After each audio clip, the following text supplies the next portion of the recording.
रविवारी माझ्या ऑफिसला सुट्टी असली तरी माझ्या घरच्या कामांना काही सुट्टी नसते। सकाळी उठल्या उठल्या पहिल्यांदा कपडे भिजत घातले, त्यानंतर फ्रेश होऊन पहिल्यांदा गेले किचनमध्ये, कारण खूप जास्त भूक लागली होती। चहा ठेवला, चपातीसाठी पीठ मळलं, नंतर लक्षात आलं की तेलच संपलंय। मग मस्त तुपातली चपाती आणि चहाचा नाश्ता केला, कारण रोज रोज ना पोहे उपीट खाऊन तेच तेच खूप कंटाळा आला होता। नाश्ता करून गॅलरी धुवायला घेतली, कारण यावेळेस कबुतरांनी खूप जास्त घाण केली होती गॅलरीमध्ये, म्हणून मग पायामध्ये चप्पल घातली आणि धुळीमुळे इन्फेक्शन होऊन आजारी पडू नये म्हणून तोंडाला स्टोल सुद्धा बांधला।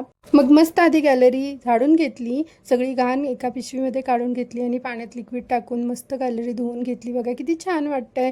थोडेसे काळे डाग आहेत ते तर काही जात नाहीत, परमनंट झाले। पावसाचे पाण्याचे डाग आहेत ते, त्यामुळे ते काही जात नाहीत, पण बघा किती मस्त वाटतंय गॅलरीमध्ये। त्यानंतर आंघोळ केली आणि आंघोळ करतानाच कपडे धुतले आणि मस्त कडक ऊन पडलं होतं, तर कडक उन्हामध्ये वाळत घातले। आणि दुपारच्या जेवणामध्ये नॉनव्हेज बनवलं होतं, सुकट आणि चपाती। मस्त दुपारी जेवण केलं, सगळं आवरून भांडी घासली आणि संध्याकाळी पार्लरला जायचा विचार केला होता, पण मी या कामांमधून खूप जास्त दमले होते, सो मी थोडासा आरामच केला।